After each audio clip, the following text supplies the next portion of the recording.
The Statement of Randolph Carter by H.P. Lovecraft.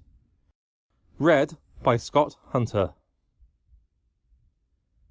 I repeat to you, gentlemen, that your inquisition is fruitless. Detain me here forever if you will. Confine me or execute me if you must have a victim to propitiate the illusion you call justice. But I can say no more than I have said already. Everything that I can remember I have told with perfect candour.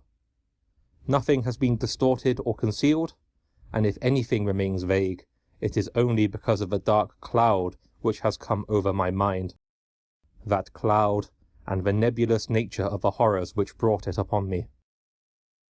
Again I say, I do not know what has become of Harley Warren, though I think, almost hope, that he is in peaceful oblivion, if there be anywhere so blessed a thing.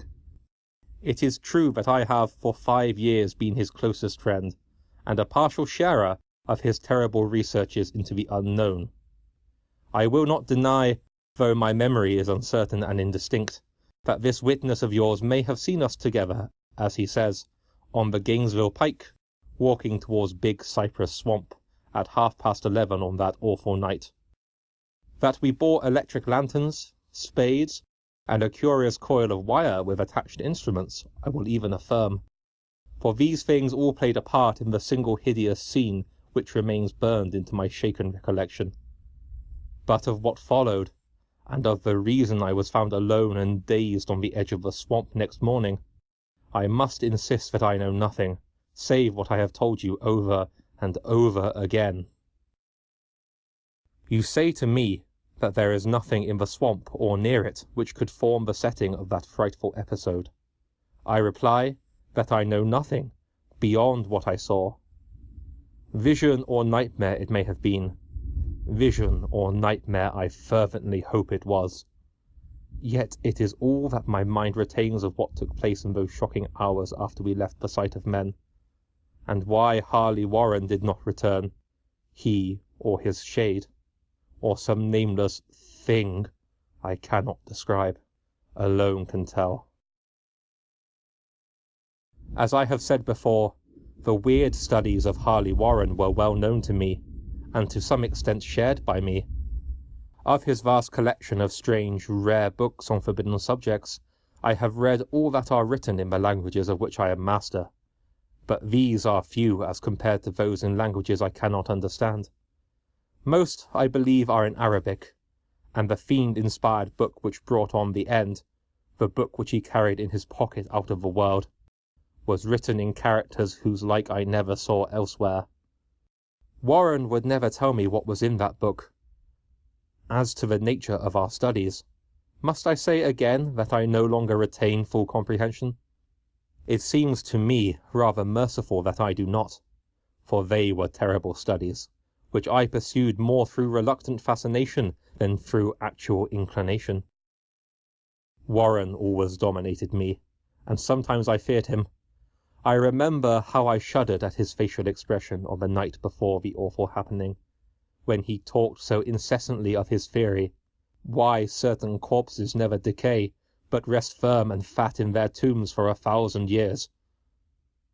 But I do not fear him now, for I suspect that he has known horrors beyond my ken.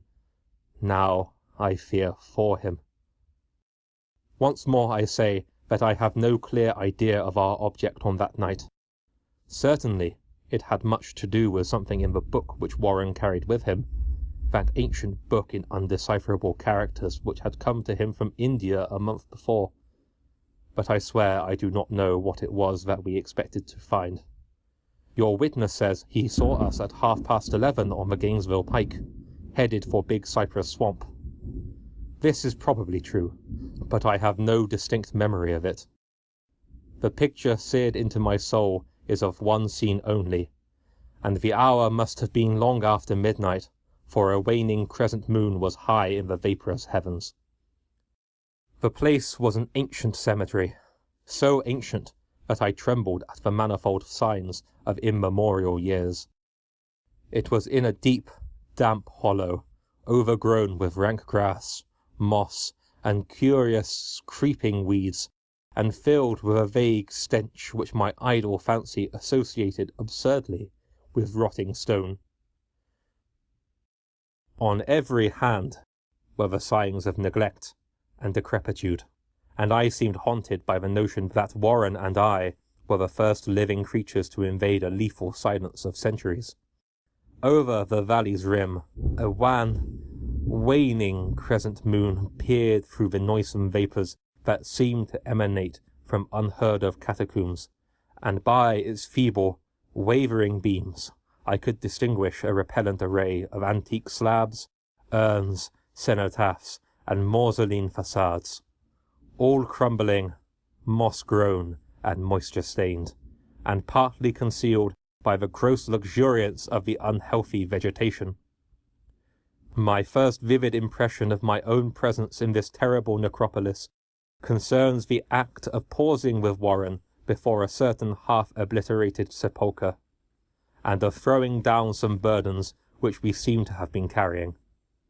I now observed that I had with me an electric lantern and 2 spades, whilst my companion was supplied with a similar lantern and a portable telephone outfit.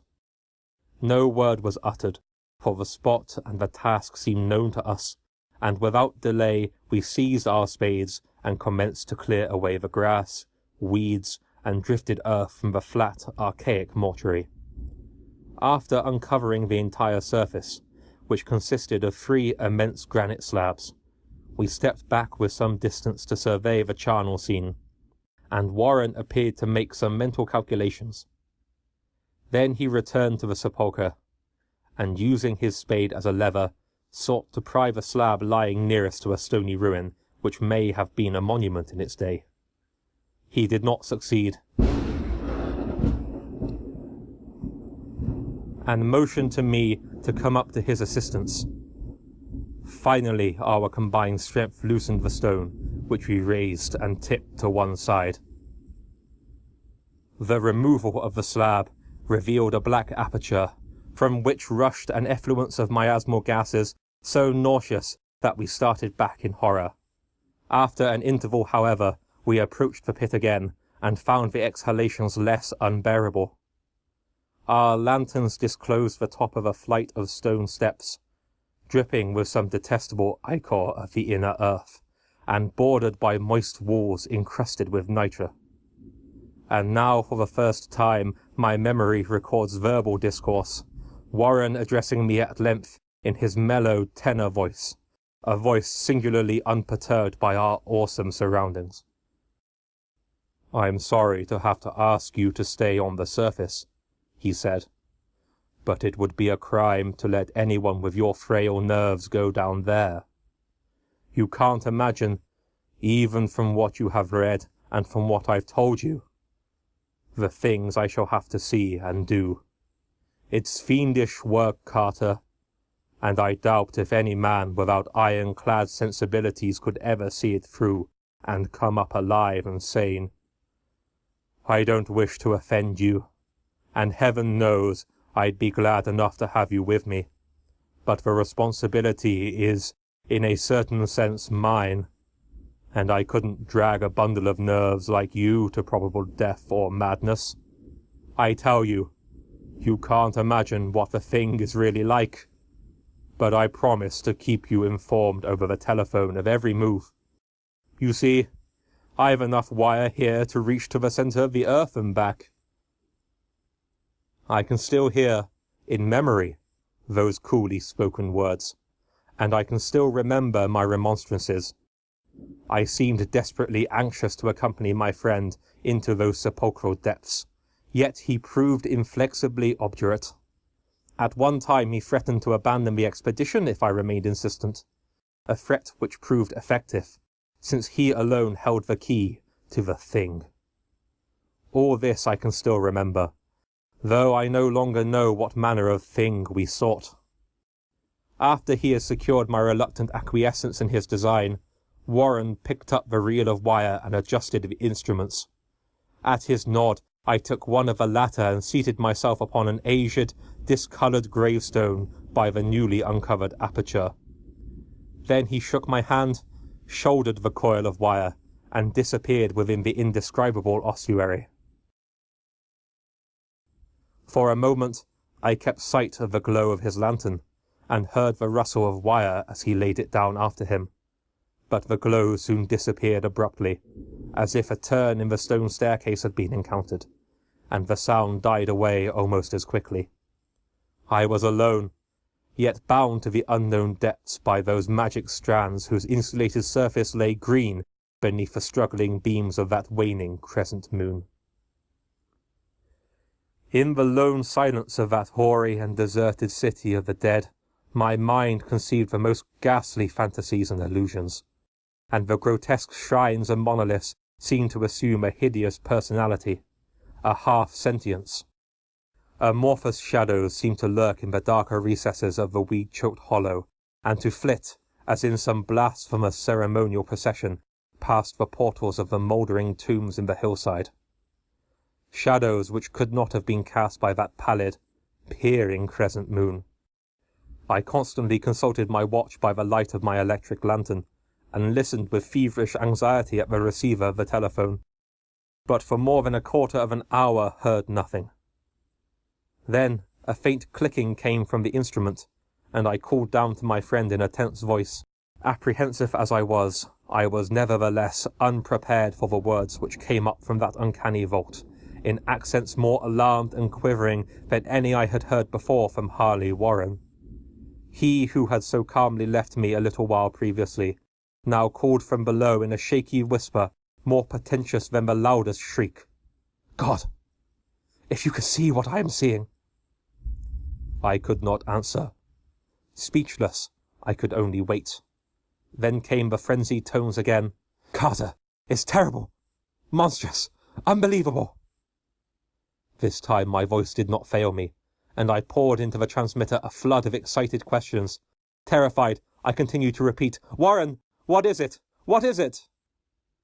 Once more came the voice of my friend, still hoarse with fear, and now apparently tinged with despair. "I can't tell you, Carter. It's too utterly beyond thought. I dare not tell you. No man could know it and live. Great God! I never dreamed of this!" Stillness again, save now for my incoherent torrent of shuddering inquiry. Then the voice of Warren in a pitch of wilder consternation. "Carter, for the love of God, put back the slab and get out of this if you can, quick! Leave everything else and make for the outside, it's your only chance! Do as I say and don't ask me to explain." I heard, yet was able only to repeat my frantic questions. Around me were the tombs and the darkness and the shadows. Below me, some peril beyond the radius of the human imagination. But my friend was in greater danger than I, and through my fear I felt a vague resentment that he should deem me capable of deserting him under such circumstances. More clicking, and after a pause, a piteous cry from Warren. "Beat it! For God's sake, put back the slab and beat it, Carter!" Something in the boyish slang of my evidently stricken companion unleashed my faculties. I formed and shouted a resolution. "Warren, brace up, I'm coming down!" But at this offer the tone of my auditor changed to a scream of utter despair. "Don't! You can't understand! It's too late, and my own fault! Put back the slab and run! There's nothing else you or anyone can do now!"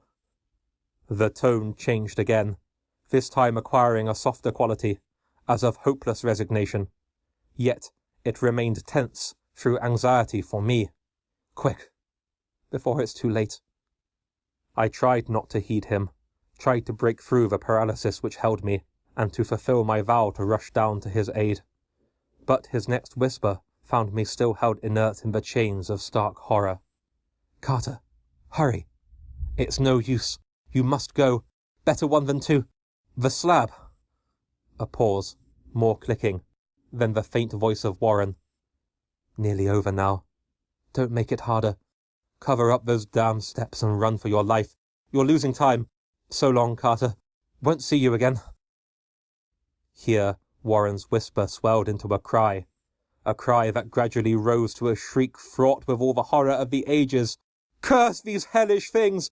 Legions! My God! Beat it! Beat it! Beat it!" After that was silence. I know not how many interminable aeons I sat stupefied, whispering, muttering, calling, screaming into that telephone. Over and over again through these aeons I whispered and muttered, called, shouted and screamed, "Warren! Warren, answer me, are you there?"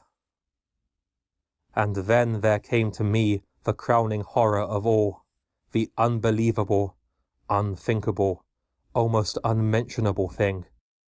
I have said that aeons seemed to elapse after Warren shrieked forth his last despairing warning, and that only my own cries now broke the hideous silence. But after a while there was a further clicking in the receiver, and I strained my ears to listen. Again I called down, "Warren, are you there?" And in answer heard the thing which has brought this cloud over my mind. I do not try, gentlemen, to account for that thing, that voice. Nor can I venture to describe it in detail, since the first words took away my consciousness and created a mental blank which reaches to the time of my awakening in the hospital. Shall I say that the voice was deep, hollow, gelatinous, remote, unearthly, inhuman, disembodied? What shall I say? It was the end of my experience, and is the end of my story. I heard it, and knew no more. Heard it, as I sat petrified in that unknown cemetery in the hollow, amidst the crumbling stones and the falling tombs, the rank vegetation and the miasmal vapours. Heard it well up from the innermost depths of that damnable open sepulchre, as I watched amorphous, necrophagous shadows dance beneath an accursed waning moon. And this is what it said. "You fool. Warren is dead."